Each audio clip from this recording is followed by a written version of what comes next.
शांति 22/5/2026 प्रातः मुरली। ओम शांति। बाप दादा मधुबन।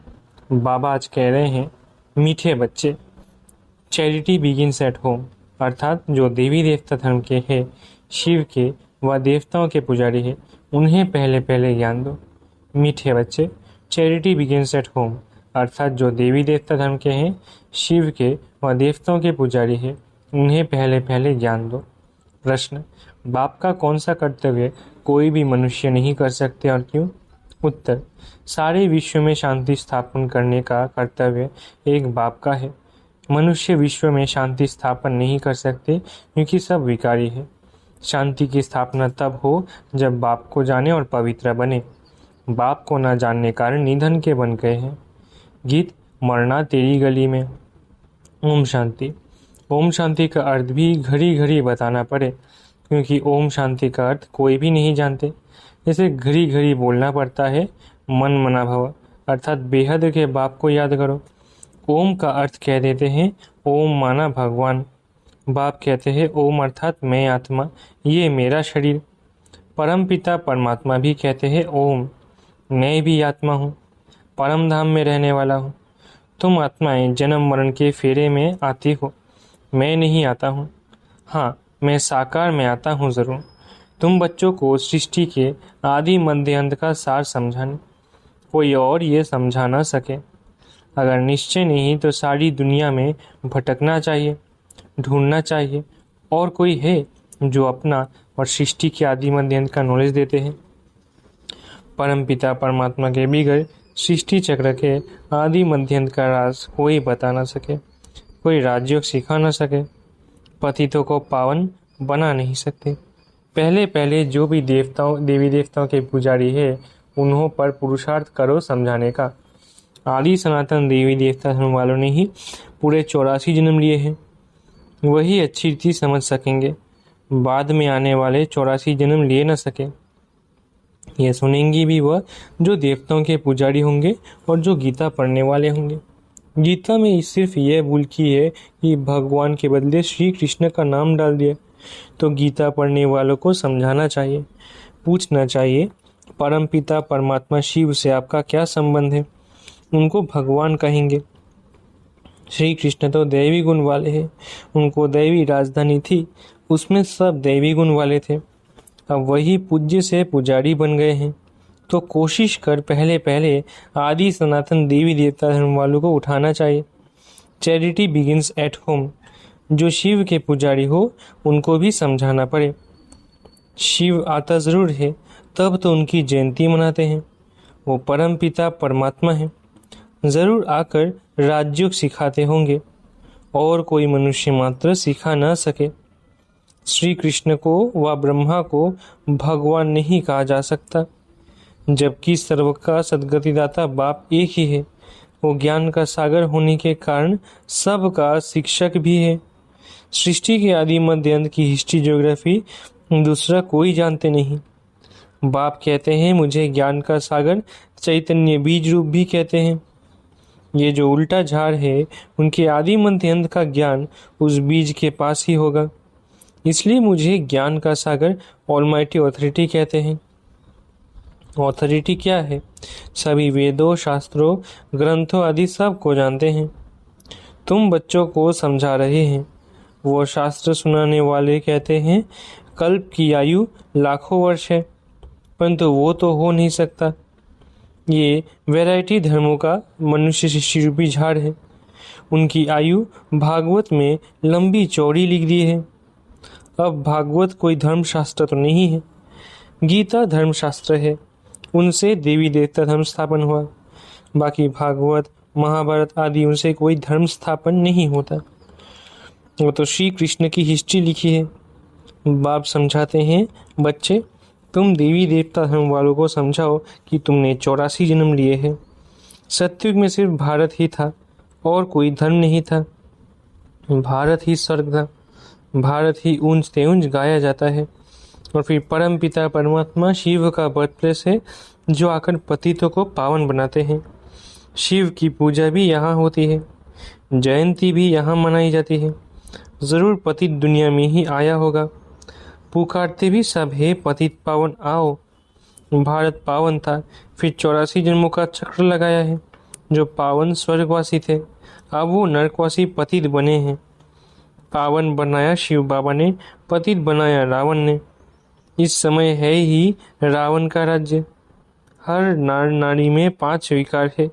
सत्युग में विकार थे ही नहीं, निर्विकारी थे। अब पतित है तब तो बुलाते हैं, आओ आकर हमको फिर से पावन बनाओ।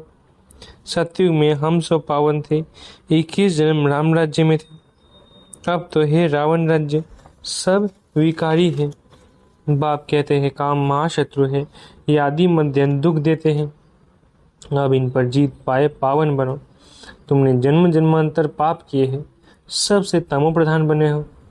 आत्मा में खाद बढ़ती गई। पहले तो गोल्डन एजेड थे, फिर सिल्वर एजेड, फिर कॉपर। खाद बढ़ते बढ़ते सीढ़ी उतरते आए।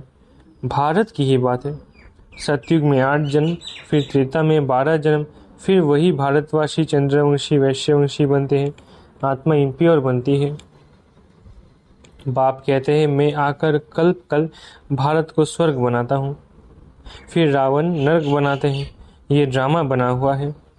अब बाप समझाते हैं ज्ञान सागर तो शिव बाबा है ना, उनसे उन शिव है सबका पूज्य। पहले पहले उनकी पूजा होती है।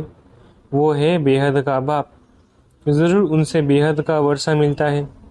भारतवासी भूल गए हैं, भगवान एक निराकार को ही कहा जाता है। उनको मनुष्य याद भी करते हैं। ऐसे नहीं कि सब भगवान ही भगवान है। एक तरफ भगवान को याद भी करते हैं, फिर ग्लानि भी करते हैं। एक तरफ कहते हैं सर्वव्यापी है, और फिर कहते हैं पतित पावनाओ। बाप आकर ब्रह्मा तन से ब्रह्मा मुख वंशावली ब्राह्मणों को ही समझाते हैं। अभी तुम ब्राह्मण चोटी हो, ब्राह्मणों के ऊपर ठहरा शिव। विराट रूप में देवता क्षत्रिय वैश्य शूद्र दिखाते हैं। ब्राह्मणों का नाम ही नहीं, क्योंकि देखते हैं ब्राह्मण तो है विकारी, फिर देवताओं से उत्तम कैसे कहे। बाप समझाते हैं वो भी गाते हैं ब्राह्मण देवी देवताएं नमः। एक्यूरेट कोई जानता ही नहीं है कि इन्हों का राज्य कब था, स्वर्ग कहाँ से आया। अब तुम समझते हो बाबा आकर ब्रह्मा द्वारा स्वर्ग की स्थापना करते हैं, शंकर द्वारा नरक का विनाश कराते हैं। महाभारत की लड़ाई भी लगी थी ना, जिससे स्वर्ग के गेट्स खुले थे। गाते हैं परंतु कुछ भी समझते नहीं। ये भी दिखाते हैं कि इस रुद्र ज्ञान यज्ञ से विनाश ज्वाला प्रज्वलित हुई। बरोबर अभी वो पाठ चल रहा है। 5000 वर्ष पहले भी लड़ाई लगी थी, तब पतित दुनिया विनाश हुई थी। गीता का ज्ञान जब सुनाते हैं तो कहते हैं 3 सेनाएं थी। यूरोपवासी यादव सेना जिन्होंने साइंस से मूसल इन्वेंट किए। गीता के पूरे 5000 वर्ष हुए। बाप समझाते हैं 3 सेनाएं अभी है। गाया हुआ है विनाश काले विपरीत बुद्धि, अर्थात परम पिता परमात्मा से विपरीत बुद्धि। जानते नहीं है सिवाय तुम्हारे कोई की प्रीत नहीं है, सब की विनाश काले विपरीत बुद्धि है। बाकी तुम पांडवों की है प्रीत बुद्धि। तुम शिव बाबा को ही याद करते हो। जानते हो शिव बाबा हमको 21 जन्मों का वर्षा देने आए हैं। तुम्हारी प्रीत बुद्धि है शिव बाबा के साथ। बाकी तो कोई बाप को जानते नहीं, तो 3 सेनाएं हुई ना। तुम हो पांडव सेना, विनाश काल तो है ही। तुम जानते हो मौत सामने खड़ा है। शिव बाबा कहते हैं तुम पवित्र बनेंगे तो नई दुनिया का मालिक बनेंगे। सतयुग में एक ही देवी देवता धर्म था, और कोई धर्म नहीं था। अभी और सब धर्म है, बाकी आदि सनातन देवी देवता धर्म है नहीं। अपने को देवी देवता समझते ही नहीं। कहते हैं हम तो पतित है। देवताओं के आगे महिमा गाते हैं तुम सर्वगुण संपन्न 16 कला संपूर्ण। अपने को कहते हम विकारी है, मैं निर्गुण हारे में कोई गुण नहीं। बाप को याद करते हैं। तुमको भी एक बाप को याद करना है। बाप को याद करने बिगड़ पावन नहीं बनेंगे तो ऊंच पद नहीं पाएंगे। अपवित्र दुनिया का जब विनाश हो तब ही दुनिया में शांति हो। मनुष्य कोशिश करते हैं भारत में और दुनिया में शांति हो, परंतु वो तो एक बाप का ही काम है। मनुष्य तो है ही विकारी। वो शांति कैसे स्थापन कर सकते हैं। घर घर में ही झगड़ा है।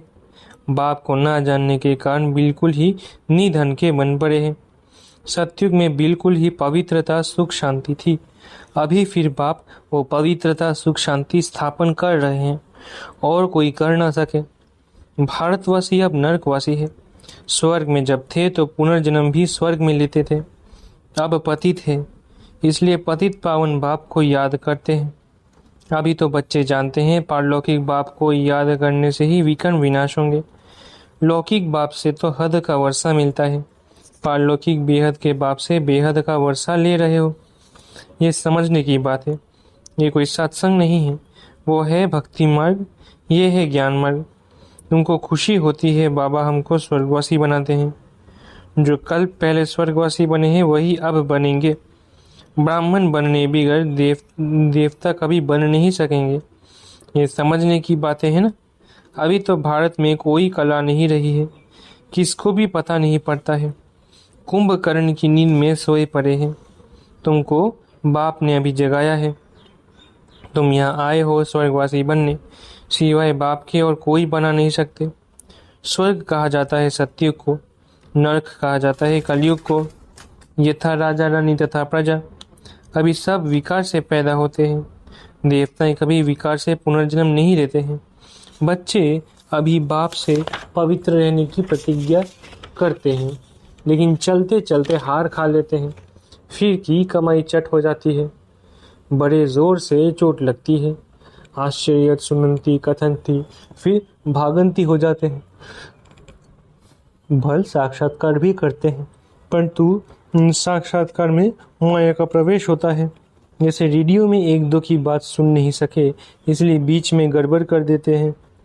ये भी ऐसे है। योग में माया विघ्न डालती है। मेहनत सारी योग में ही है। भारत का प्राचीन योग गाया हुआ है। अच्छा, मीठे मीठे सिखला रहे बच्चों प्रति माता पिता बाप दादा का याद प्यार गुड मॉर्निंग। रूहानी बाप की रूहानी बच्चों को नमस्ते।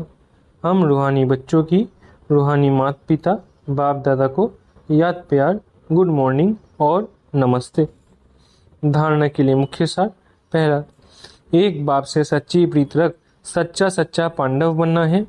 मौत सामने खड़ा है, इसलिए पवित्र बन पवित्र दुनिया का मालिक बनना है। दूसरा, का महाशत्रु जो आदि मध्य अंत दुख देता है, उस पर जीत प्राप्त कर पावन बनना है। याद से विकारों की खाद निकाल आत्मा को गोल्डन एजिड बनाना है। वरदान, मरजीवे जन्म की स्मृति द्वारा कर्म बंधन को संबंध में परिवर्तन करने वाले पर उपकारी भव। मरजीवे जन्म की स्मृति द्वारा कर्म बंधन को संबंध में परिवर्तन करने वाले पर उपकारी भव। लौकिक कर्म बंधन का संबंध अब मरजीवे जन्म के कारण श्रीमत के आधार पर सेवा के संबंध का आधार है। कर्म बंधन ही सेवा का संबंध है। सेवा के संबंध में वैरायटी प्रकार की आत्माओं का ज्ञान धारण कर चलेंगे तो बंधन में तंग नहीं होंगे। लेकिन अपनी अति पाप आत्मा अपकारी आत्मा से भी नफरत व घृणा के बजाय रहम दिल बंद तरस की भावना रखते हुए सेवा का संबंध समझकर सेवा करेंगे तो नामी ग्रामी विश्व कल्याणकारी व परोपकारी गाए जाएंगे। स्लोगन, समय व परिस्थिति प्रमाण वैराग्य आया तो ये भी अल्पकाल का वैराग्य है, सदा काल के वैरागी बनो। समय व परिस्थिति प्रमाण वैराग्य आया तो ये भी अल्पकाल का वैराग्य है, सदा काल के वैरागी बनो। अव्यक्तिशारे सदा अचल अडोल एक रस स्थिति का अनुभव करो। किसी भी प्रकार का विघ्न व समस्या अथवा माया का वार नहीं है, लेकिन खेल के समान अनुभव हो तो खेल समझने से खुशी खुशी पार कर लेंगे और अवस्था एक रस रहेगी। लेकिन अगर इसे वार समझेंगे तो घबराएंगे भी और हलचल में भी आ जाएंगे। माया का काम है आना और आपका काम है विजयी बनना। अच्छा, ओम शांति। शुक्रिया बाबा।